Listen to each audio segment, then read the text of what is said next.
Yeah. So there are big players. China is probably the greatest threat. But I can think of another nation. There are two top nations that I can think that are greatly threatened by President Trump. I get China and Iran. Oh, without a doubt.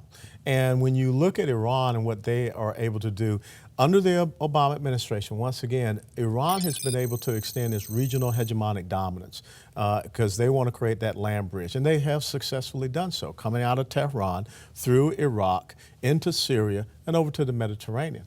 And so now all of a sudden you see, if you want to talk about the real collusion, the collusion of Russia with Iran, the collusion of North Korea with Iran, with the exchange of missile technology and nuclear technology.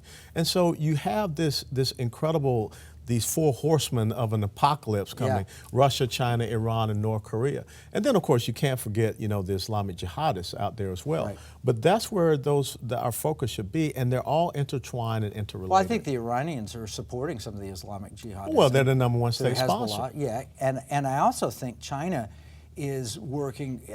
Last report I heard, there were 20 million barrels of oil, Iranian oil, sitting off the coast of China, ready to come in, afraid to violate sanctions, so they're going to barter. I think that was the thing is, well, we're not going to buy the oil. They're going to take the oil off the tankers, put goods on the tankers, and ship them back. They're exchanging in a barter situation. Oh, absolutely, without a doubt. And that, China has probably become the number one customer of Iranian oil because, again, we have someone in the White House that's saying, you do business with these guys, we're going to put the screws to you too.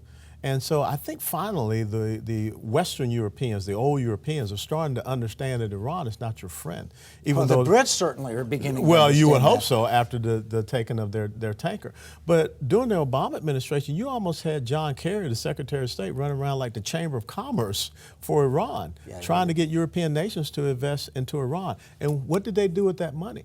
They didn't improve the quality of life for the Iranian citizen. They just exported more terrorism. And went to the supreme leader, who's one of the wealthiest men on the planet. Absolutely. Just like my friend, Mr. Karzai from Afghanistan is quite wealthy. It's amazing how you run these totalitarian systems and you get so wealthy. Yep. Well, I'm very concerned about Iran, but it's not just America that's concerned. The Middle East. Oh, yeah. Well, I mean, when you look at what is happening here, and when everyone is concerned, you started out talking about Ronald Reagan. But remember what happened back in April of 1988 when the Iranians, a mine hit one of our warships.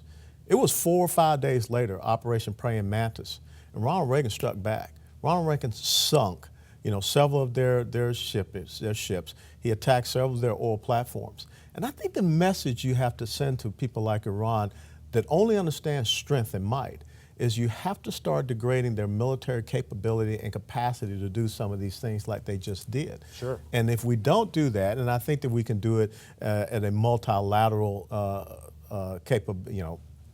manner with the UK and others. Certainly the UK should be interested. Well, certainly the UK. And I think that now with Boris Johnson, you're going to see a different approach. But, what we saw happen here is just absolutely appalling, and it should not be happening right there. Those that fail to learn from history are doomed to repeat it, and we're repeating history already.